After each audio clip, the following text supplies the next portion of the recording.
नमस्कार। आज मैं अयोध्या जिले के ऐसे मनीषी के साथ बैठा हूं जिनका लाइफ स्टाइल, जीवनचर्या एक वास्तव में मनीषी की स्थिति में है, उसी हालात में है। और इस समय अयोध्या जिले के प्रतिष्ठित Dewas inter college, convent, ITI सहित तमाम शिक्षा के क्षेत्र में काम कर रहे हैं।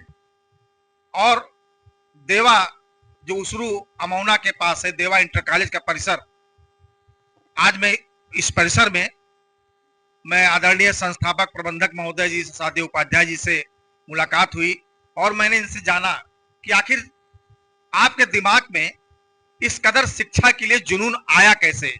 नमस्कार उपाध्याय जी, मैं आपको अपने चैनल पर स्वागत करता हूं जी। आपके विषय में जानना चाहता हूं, आप शिक्षा के विषय में क्या कैसे इतने तेजी के साथ काम किए। देखिए, हम लोग गांव के रहने वाले हैं और गांव के ही पढ़े हैं। शिक्षा आगे हम लोगों के टाइम पर शिक्षा का प्रचार प्रसार उतना अच्छा नहीं था जितना आज हो गया है।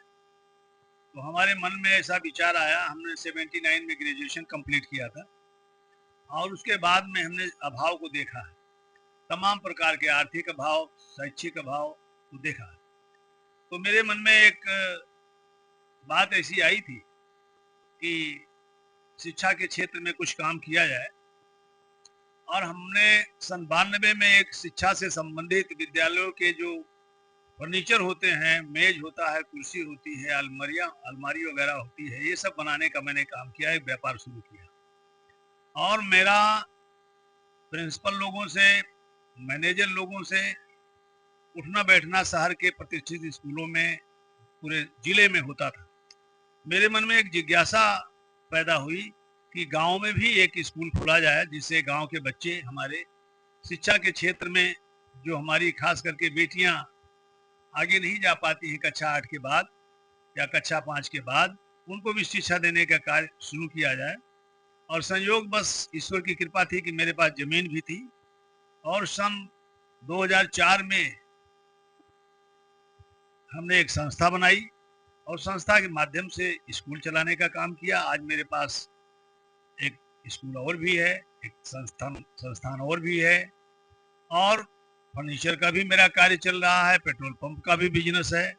लेकिन शिक्षा के कार्य को करने से जो आनंद आया, जीवन का जो ज्ञान मिला, जो लोगों के द्वारा सराहा गया, या जो उसका रिजल्ट आया बच्चों में, या जो हमारे बच्चों ने जिले में मेरिट में, प्रदेश में यूपी टॉप किया बच्चों ने, उससे अपने आप में एक सुखद अनुभूति होती है कि ये कार्य बहुत ही अच्छा है। और मैं लोगों से कहता भी हूँ कि अगर आप कर पाएं तो शिक्षा देने का कार्य, शिक्षा से संबंधित जो भी कार्य हैं उसको करिए, उसमें आपको अच्छा रहेगा, उससे सामाजिक लाभ भी होगा और स्वयं का भी ज्ञान होता है, स्वयं में भी बड़ा रचनात्मकता आती है और बच्चों के साथ काम करने में जो मजा आता है। और सबसे बड़ा तो मुझे लगता है कि महिलाओं को भी रोजगार मिलता है, पुरुषों को भी रोजगार मिल जाता है। तो ऐसी दशा में हमको, मेरी उम्र 70 के करीब हो रही है और मुझे जैसे जैसे उम्र बीत रही वैसे वैसे मेरा मन जो है शिक्षा के तरफ काम आगे बढ़ने के लिए और मन कहता है कि करे। और मेरे मन में कभी कभी में आता है कि एक शिक्षण संस्थान और मैं खोलूंगा जहाँ से हमारे बच्चे आते हैं, काफी भाड़ा देना पड़ता है लोगों को। तो ऐसी सोच मेरे मन में है कि शिक्षा के लिए काम किया जाए और काम भी हो भी रहा है। हमारे मित्र हैं मिश्रा जी, आज आए, इन्होंने कहा कि मैं कुछ आपसे बात करना चाहता हूं। तो मैंने कहा भाई ठीक है, बात करिए आप, इसी विषय में आज वार्ता हो रही है। उपाध्याय जी, आपने बताया 70 साल उम्र है, लेकिन आप लगते नहीं 70 साल। मैं तो ज्यादा 62-64 मान रहा था ज्यादा, लेकिन फिलहाल मैं मान गया हूं कि आपकी बॉडी फिटनेस भी ब्रेन की तरह, दिमाग की तरह है। कुछ अपने विषय में बताइए, कैसे क्या था जीवन आपका, क्योंकि हमारा जो यूट्यूब चैनल सोशल वेलफेयर का और एजुकेशन का चैनल है, और मैं चाहता हूं आपके विषय में लोग जाने कि कैसे कैसे जीवन में बदलाव होता है और कैसे आप इतने इस मुकाम पर, जो मतलब अयोध्या जिले के टॉप के 10 कॉलेजों में आपके कॉलेज का नाम है, कैसे आप मुकाम? देखिए, ये इसमें थोड़ा टाइम लगेगा। बिल्कुल टाइम लगने दीजिए। लेकिन मैं बता दे रहा हूं कि मेरी जो डेट ऑफ बर्थ है 4/11/57, और मैं एक गरीब किसान का बेटा हूं। मेरे पिताजी खेती करते थे, कक्षा 5 तक शिक्षा प्राप्त की थी उन्होंने। और हम लोग एक बहुत बड़े आदमी नहीं थे, ना इतने गरीब ही थे, खेती बाड़ी थी, जमींदार थे, लेकिन आर्थिक स्रोत नहीं था। और इसलिए हमने 10 साल से सन 80 से लेके सन 90 तक प्राइवेट नौकरी किया। और नौकरी करते करते मेरे मन में ये बात हमेशा आती रहती थी कि बाहर आने के बजाय अगर घर पे रह करके कोई कार्य किया जाए तो समाज का भी भला होगा और समाज में अपनी पहचान भी बनेगी। तो मैंने सन 92 में एक फर्नीचर का वर्कशॉप खोला, और बहुत ही सुंदर फर्नीचर हमारे यहाँ अभी भी बनते हैं, बड़ी मात्रा में बनते हैं। करीब 80 आदमी हमारे यहाँ काम करते हैं। तो वो फर्नीचर का काम बहुत अच्छा चला, और मैंने जिले में सारे स्कूलों में, अन्य जिलों में भी फर्नीचर का काम सप्लाई करने का काम किया। अब उसके बाद में मेरे मन में बहुत सारे मित्रों ने, प्रिंसिपल लोगों ने कहा कि आप एक संस्था डालिए। तो सन 2004 में हमने एक संस्था डाला, शांति सेवा संस्थान के नाम से। और अब संस्था का काम भी हो रहा है, फर्नीचर का भी काम हो रहा है, और स्वयं भी सीखने का अवसर मिलता है। बच्चों के माध्यम से, टीचरों के माध्यम से, समाज के माध्यम से एक दूसरे को आदान प्रदान करते हुए हम सीखते हैं और आगे बढ़ते हैं। वही कार्य आज हो रहा है।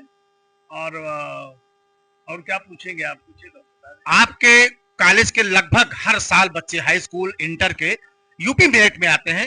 कौन सी शिक्षा में आप ऐसा यहाँ पे काम करवाते हैं? उसमें कुछ चीजें ऐसी हैं कि बच्चों में हमेशा, हमारे यहाँ जो बच्चे हैं, तो मैं कोशिश करता हूँ कि हर बात जिले में टॉप करें, टॉप लिस्ट में आए, टॉप 10 में आए, प्रदेश में आए, ऐसा प्रयास रहता है। और रेगुलर आते भी हैं। हमने देखा विगत कई वर्षों से पूरा जिला देख रहा है, बच्चे हमारे आते हैं। हम लोगों को प्रयास ये रहता है कि अच्छे टीचर रखो, उनका कोर्स पूरा किया जाए, रिवीजन किया जाए, टाइम से कोर्स पूरा किया जाए, टाइम से रिवीजन। और सबसे बड़ी जो चीज हम करते हैं कि टाइम टू टाइम हम मोटिवेशन बच्चों का करते रहते हैं।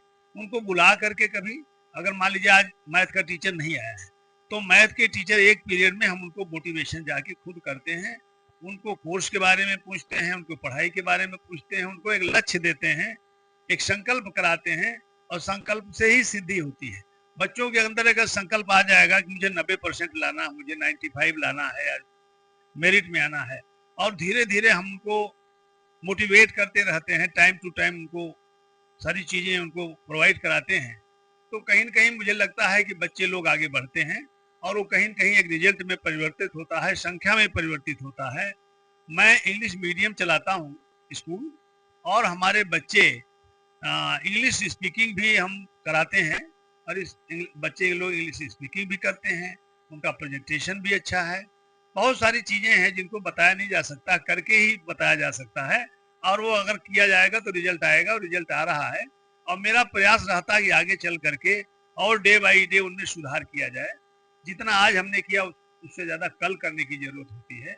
इसी को लेकर के हम आगे बढ़ते रहते हैं और शिक्षा के क्षेत्र में लगे हुए हैं। देवा इंटर कॉलेज में कितने कोर्स आप संचालित?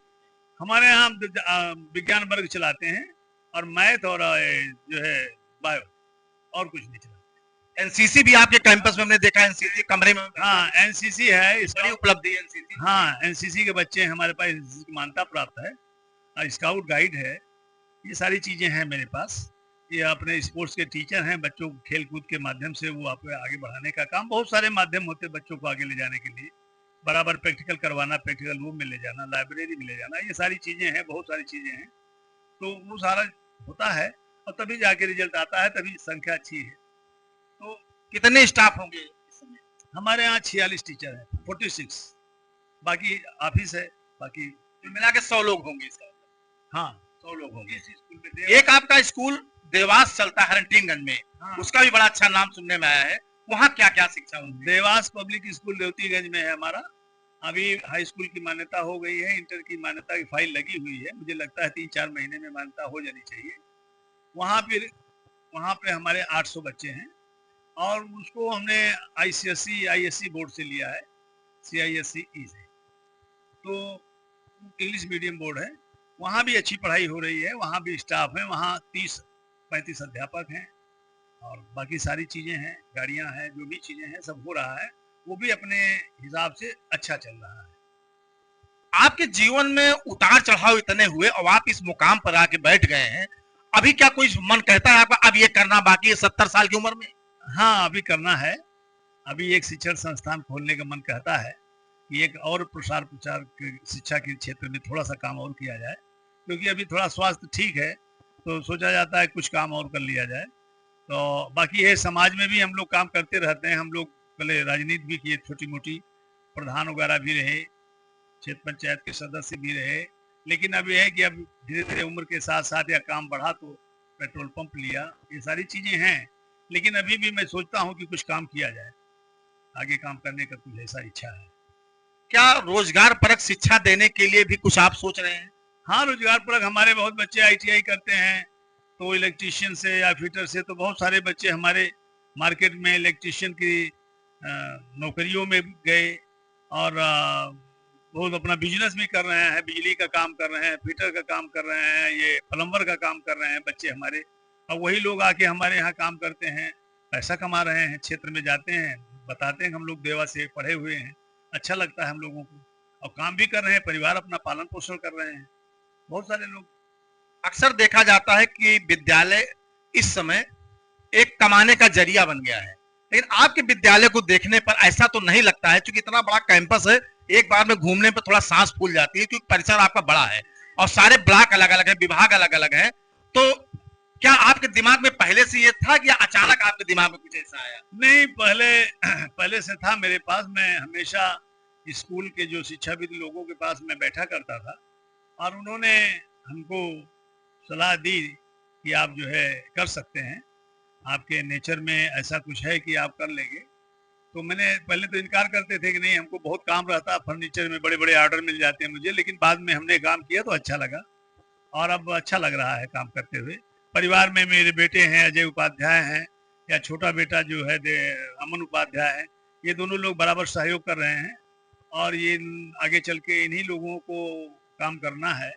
और अजय को देवा इंटर कॉलेज का प्रभार सौंपा गया है और देवास में हमारे अमन का जिम्मेदारी है, हमारी बहू जाती है और वो भी देखती है वहाँ पर। तो ये लोग धीरे धीरे कुछ काम पकड़ रहे हैं।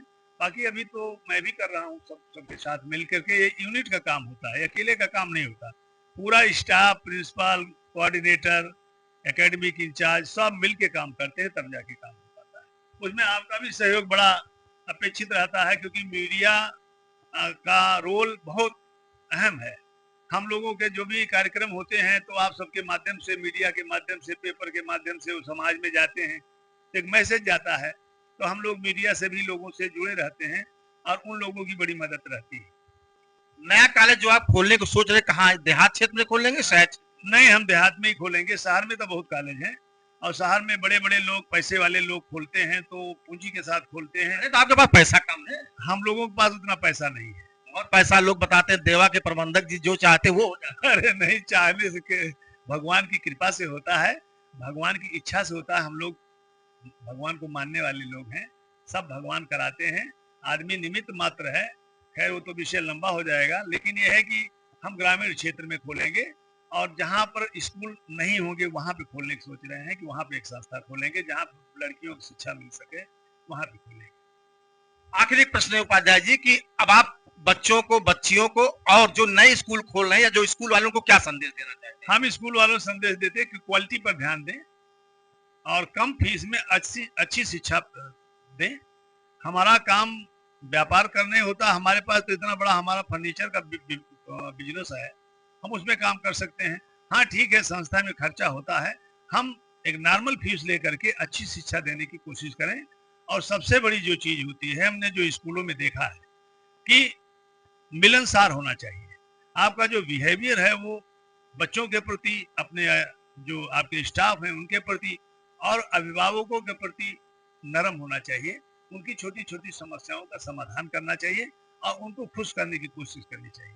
गरीब बच्चे भी पढ़ लें, उनकी फीस माफ कर दो, ऐसा भी एक लक्ष्य होना चाहिए और वैसा मैं करता हूँ। करीब 150 बच्चों की फीस हमने माफ कर रखी है। वो बच्चे, वो गार्जियन आज हमारे स्कूल को, हम लोगों को, संस्था को सब आशीर्वाद स्वरूप देते हैं और हमारे कार्यक्रमों में आते हैं, उनका सहयोग भी रहता है, रचनात्मक सहयोग रहता है। आजकल के नए बच्चे मोबाइल में ज्यादा फंसे हुए हैं, इनके लिए कुछ संदेश आप, चूंकि अक्सर मैं देखता हूं मोटिवेशन बहुत अच्छा करते हैं, इनके लिए क्या कहें? देखिए, मोबाइल ने तो बहुत सारी चीजों की जानकारी भी देता है, अच्छा भी है, लेकिन अगर उसका ज्यादा प्रयोग किया जाएगा तो नुकसानदेह भी है। खास करके जो छोटे बच्चे होते हैं, नासमझ होते हैं, उनको मैं अभिभावकों से ये कहना चाहूंगा कि उनको मोबाइल बहुत ही कम दें। छोटे बच्चे तो हमेशा मोबाइल मांगेंगे, लेकिन उनको पढ़ाई के प्रति प्रेरित करें, छोटे छोटे काम के प्रति उनको प्रेरित करें, किसी काम में लगा दें और मोबाइल से थोड़ा सा दूर रखें। मोबाइल कहीं छुपा के रख दें तो बच्चे लोग पढ़ाई में अगर सामने देखेंगे तो भाई मांगेंगे, बच्चे तो है ही हैं। तो इसलिए थोड़ा सा गार्जियन को वहाँ सचेत होना पड़ेगा कि मोबाइल को बच्चों को कम दें और बाकी व्यवहारिक काम उनसे कराएं, छोटे मोटे घर के काम कराएं, वो सब काम कराएं तो उसमें व्यस्त रखें। पढ़ाई के काम दें, याद करने का काम दें, खुद बच्चों के साथ थोड़ा सा लगें। तो मोबाइल पे अब बच्चों को पकड़ा के अपना दूसरा आप मोबाइल में बिजी हो जाते हो, तो बच्चे लोग तो भाई बच्चे है ही हैं, उनकी आंख पे असर आता है। तो ये सब चीजें नहीं होनी चाहिए। इस लोगों को हम लोग गार्जियन को टाइम टू टाइम हम लोग एक मैसेज देते रहते हैं, मोबाइल बच्चों को कम देने के लिए मैसेज बार बार देते हैं। आप हैं शाहदेव उपाध्याय जी, देवा इंस्टीट्यूशन के प्रबंधक हैं, संस्थापक हैं, और 70 साल की उम्र में आप अभी युवा से कम नहीं हैं। सबसे बड़ी उपलब्धि है कि आप निचले पायदान से ऊपर आए हैं, फिर भी घमंड लेस मात्र का नहीं है, विनम्रता कूट कूट के भरी है। स्वयं विद्यालय में 2-4 घंटे समय देते हैं, अपना एक अलग सामने ही बैठते हैं, कौन आता है कौन जाता है आप देखते हैं, मिलते हैं। कितने लोग फीस माफ कराने आते हैं, अभी मेरे सामने भी कुछ लोग आए, फीस माफ करा के आपने दस्तखत किया। ये सबसे बड़ी उपलब्धि आपकी है जो बहुत कम देखने को मिलती है। आपका कॉलेज, आपका स्कूल ये जिले के टॉप 10 में आता है। आप देखते रहिए द केके न्यूज यूपी। फिर मैं नए किसी आपसे बात करूंगा किसी अन्य मुद्दे को लेकर के। तब तक के लिए नमस्कार।